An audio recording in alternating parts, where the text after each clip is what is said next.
Baik, terima kasih sudah melanjutkan di video ini. Jadi kita akan jelaskan beberapa alat yang di depan ini untuk memperkuat tenda lipat Anda dari hembusan angin.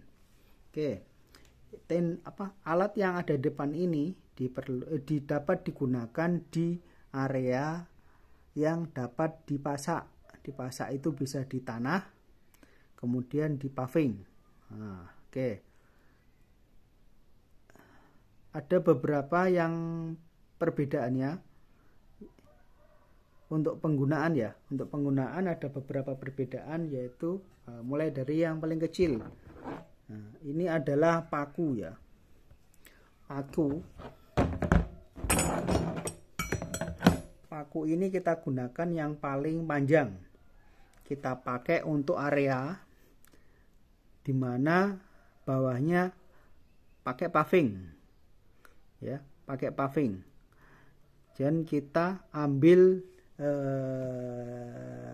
sisi selanya, berarti antara paving kan masih ada celahnya, ya, kita pasakkan di situ. Bisa langsung ke kakinya, atau Anda bisa pasangkan di sebelah kaki, kemudian kita tarik pakai tali nilon atau tali rafia. Oke. Kemudian yang kedua adalah ini adalah pasak atau patok. Bisa berbeda-beda di beberapa daerah. Kita bilang aja pasak. Ada yang kecil, ada yang besar. Mengapa ada dua? Anda perhatikan untuk tenda-tenda lipat yang rangkanya hitam atau yang merek Speed, itu lubang yang ada di kakinya itu kecil. Jadi kalau kita pakai yang besar ini nggak bisa masuk, nanti malah merusak. Jadi kita pakai yang kecil. Untuk tenda-tenda premium itu lubang kakinya kan besar, kita pakai yang besar. Saya cenderung lebih suka yang besar karena satu, lebih panjang, jadi dia masuk ke dalam tanah itu lebih dalam, sehingga tekanan mencengramnya itu akan semakin kuat.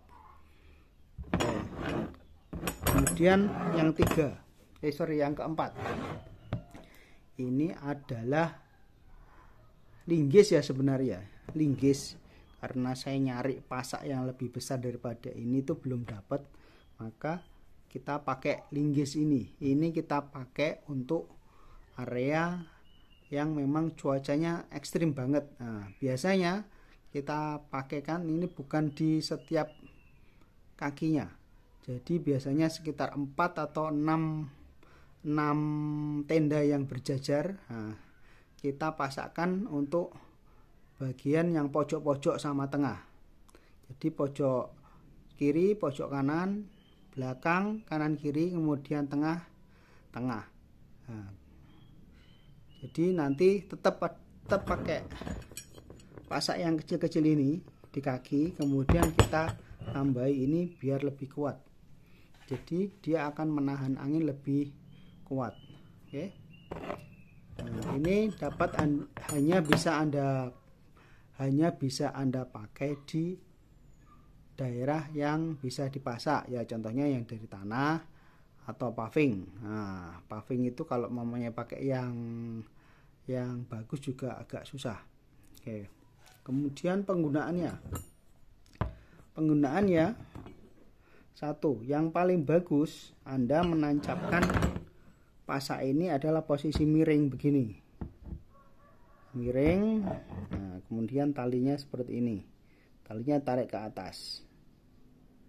Atau kalau memang tidak ada space-nya, Anda bisa pakai yang lurus langsung masuk ke dalam ke dalam kakinya. Tapi yang paling dalam, kemudian ini juga harus dia tarik dengan tali rafia atau tali nilon dengan rangka yang di atas. Jadi tali itu akan menahan rangka lebih baik. Kalau Anda cuma pakai pasak ini, akhirnya yang kalahnya ini tetap dari kakinya. Kakinya bisa lepas atau bisa patah malahan karena terombang-ambing bagian atasnya. Kalau kita tarik tali dari atas ke bawah kemudian ditalikan ke pasak ini, akan semakin bagus, semakin kuat. Apalagi kalau Anda bisa memasak posisi miring. Jadi kalau posisi miring bisa langsung di kakinya, atau Anda bisa ambil sekitar 30 sampai 50 cm di depan tiang, kemudian pasak miring, kemudian ditarik dengan tali. Nah, jadi seperti memasang tenda pramuka itu ya, tenda pramuka, sehingga tenda Anda juga akan semakin kuat dan terhadap tiupan angin. Nah, gitu. Ini adalah usaha kita untuk menjaga tenda kita aman. Jadi jangan sampai kita meremehkan cuaca, kemudian tiba-tiba datang cuaca yang tidak bagus, angin gede, terus tendanya tidak bisa menahan hembusan angin, akhirnya tenda menjadi rusak dan kita akan menjadi rugi gitu. Memang ada beberapa kejadian yang memang tidak bisa kita handle ya, kita udah pasak, sudah perkuat, ternyata tenda itu juga masih terbang ya, itu karena sudah takdirnya, sudah waktunya kita harus ganti tenda, demikian. Namun sebelum itu kita juga harus berusaha agar menjaga tenda itu dapat digunakan sebaik dan selama mungkin. Oke, demikian penjelasan dari saya mengenai pasak untuk area pemasangan tenda seperti tanah atau paving ya, gitu. Kalau ada pertanyaan silahkan langsung komen aja, nanti kita coba buatkan jawabannya baik secara langsung via replay atau kalau memang kurang jelas bisa lewat video. Demikian dari kami Bergoto Tindo, semoga penjelasan ini bermanfaat untuk rekan-rekan semuanya. Sukses selalu, 2024 lebih baik.